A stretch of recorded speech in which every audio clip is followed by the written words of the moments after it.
Hola a todos, ¿cómo están? Hoy les traigo 4 historias de terror que te dejarán con los pelos de punta. Prepárate para apagar la luz, subir el volumen y sentir el miedo.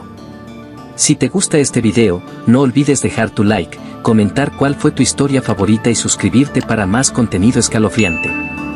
Gracias por tu apoyo y ahora, comencemos. Mi abuela solía advertirme, después de la medianoche, no importa quién toque la puerta, no abras. Siempre pensé que eran supersticiones de vieja. Hasta esa noche. Estaba solo, cuidando la cabaña de mi tío en las montañas. Sin señal, rodeado de árboles, nieve hasta la cintura. La primera noche fue tranquila. Silencio total. Pero la segunda, cambió todo. A las 12:03 de la madrugada, escuché. Toc. Toc. Toc. Me congelé. Pensé que era el viento, o tal vez un animal. Pero después, una voz. ¿Me dejas entrar? Hace mucho frío. Era una mujer. Su voz sonaba, apagada, como si hablara desde el fondo de un pozo. Miré por la ventana. Nadie. No abrí. A la noche siguiente, otra vez. Toc. Toc. Toc. Por favor, solo un minuto. Estoy sola. Fui directo a mirar. Nada en la puerta. Ni huellas en la nieve. Dejé mi celular grabando con la cámara apuntando a la entrada. Y justo a las 12:03. Toc. Toc. Toc. ¿Te acuerdas de mí? Jugábamos cuando éramos chicos, ya no soy tu amiga. Su voz ya no era normal. Era como si algo intentara sonar humano, pero fallara. Revisé el vídeo, no había nadie. Pero el audio grabó los golpes. Y la voz, claramente. Esa fue la noche que decidí marcharme. Pero la tormenta bloqueó el camino. La última noche fue diferente. A las 12 en punto, sin esperar, escuché. Toc. Toc. Toc. Toc. Toc. Toc. Toc. 7 golpes. Fuertes. La puerta casi se rompía. Y luego, ya no necesito que me abras, esta vez, ya estoy adentro. Se apagaron las luces. Sentí un frío espeso en el aire. Y entonces, pasos, lentísimos, desde el pasillo. Me escondí tras el sofá, pero la vi. Una silueta, larga, torcida, con un rostro que cambiaba, como si no supiera qué cara usar. Me desmayé. Desperté al amanecer. La puerta estaba abierta.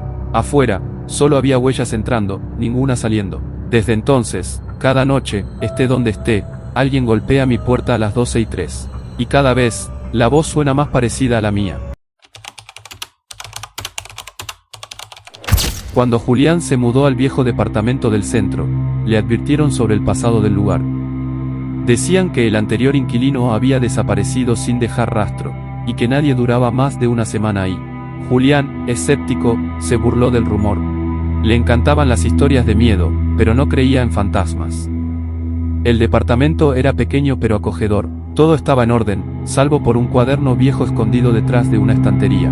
Era un diario, lleno de garabatos, dibujos extraños y frases como: no lo mires directo a los ojos, no pronuncies su nombre, no respondas si llama por ti. Julián lo tomó como parte de alguna broma o desahogo de alguien perturbado. Hasta que en la segunda noche, algo empezó a cambiar. Primero fueron los ruidos. Un susurro casi imperceptible desde el armario. Luego las sombras, figuras altas y delgadas que desaparecían apenas él volteaba. Pero lo peor era el espejo del baño. Cada vez que se miraba, notaba una silueta detrás de él.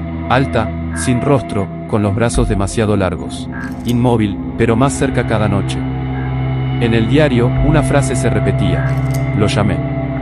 No debía hacerlo. Ahora me ve. Julián empezó a soñar con una presencia en su cuarto. Una voz grave, que le hablaba mientras dormía. Dime mi nombre. A la cuarta noche, el ente apareció despierto.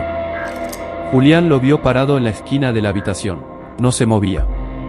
Solo lo observaba con ese rostro vacío. El aire se volvió espeso. El silencio, opresivo.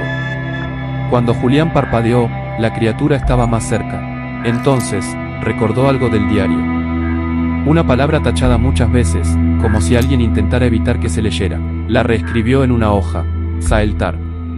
Esa noche, la voz volvió. Pero esta vez, más fuerte, gritando desde los rincones de la casa. Di mi nombre. Julián, entre el miedo y la desesperación, lo hizo. Lo dijo. Saeltar. El reloj se detuvo, las luces parpadearon, el aire se volvió negro, y el ente sonrió sin boca. Lo último que Julián vio fue su propio reflejo reemplazado por otro rostro. Uno gris, vacío. Él intentó gritar, pero su voz se apagó dentro del espejo. Al día siguiente, el departamento estaba vacío otra vez. Pero el espejo aún muestra su silueta, golpeando desde dentro, intentando salir. Y cada noche, una nueva voz pregunta desde la oscuridad. ¿Quieres saber cómo se llama? Dicen que al norte del pueblo de San Martín, existe un bosque tan antiguo que parece susurrar en lenguas olvidadas.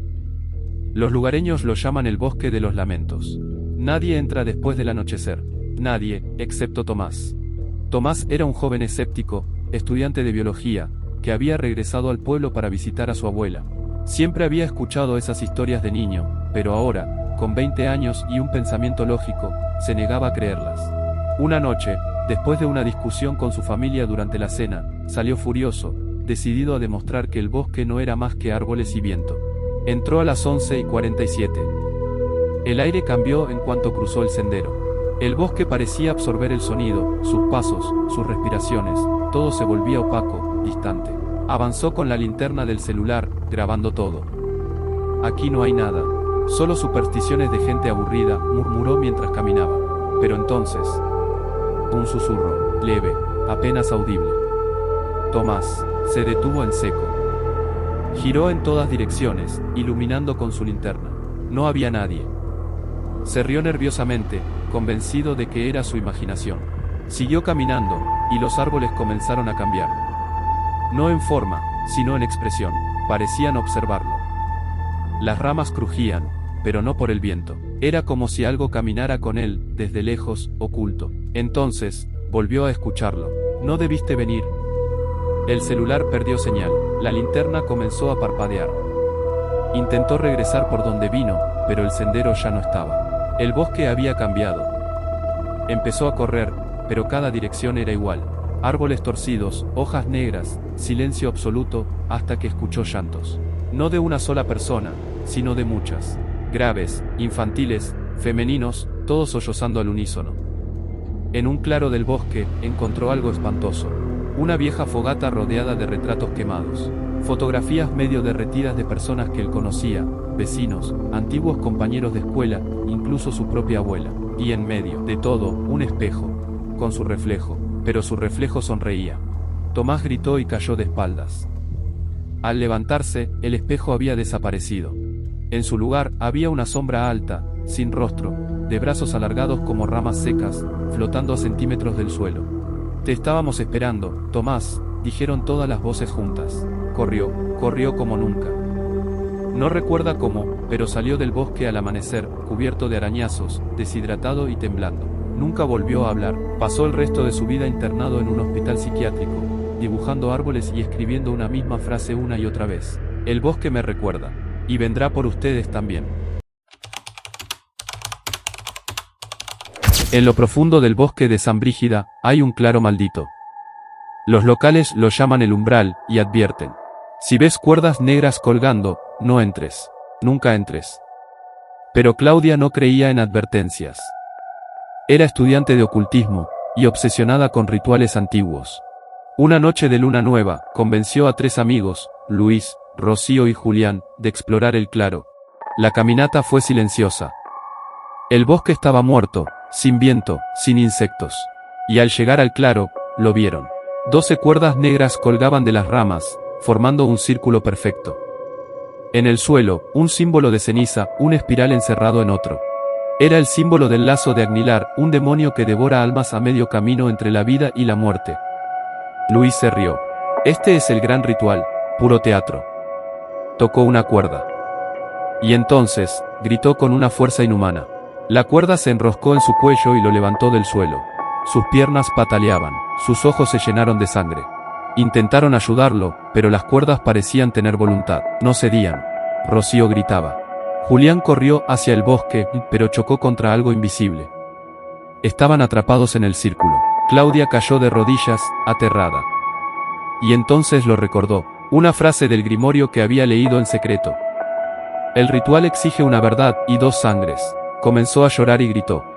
Yo los traje. Sabía lo que era. Quería probarlo. Quería ver si era real. Si podía dominarlo. Las cuerdas se estremecieron. El símbolo en el suelo ardió en fuego negro. Luis cayó al suelo, muerto. Y Julián fue arrastrado hacia abajo por raíces negras que salieron de la tierra. Del fuego, emergió una figura alta, cubierta por una túnica de pieles cocidas. Su rostro era una máscara hecha de cuerdas. En su mano, sostenía una navaja. Se acercó a Claudia. Has dicho la verdad, dijo con voz hueca. Ahora falta una sangre más. Claudia miró a Rocío. La única que seguía viva. La única que no la había juzgado. Ella negó con la cabeza, suplicante. Claudia respiró hondo. Y se clavó la navaja en el pecho. Todo se apagó. Las cuerdas cayeron al suelo. El fuego negro desapareció. Y el claro quedó en completo silencio. 3 días después, la policía encontró solo a Rocío. Estaba en pánico, sentada en el centro del claro. Claudia, Julián y Luis habían desaparecido. En el suelo, ahora había un nuevo símbolo, más grande, más oscuro.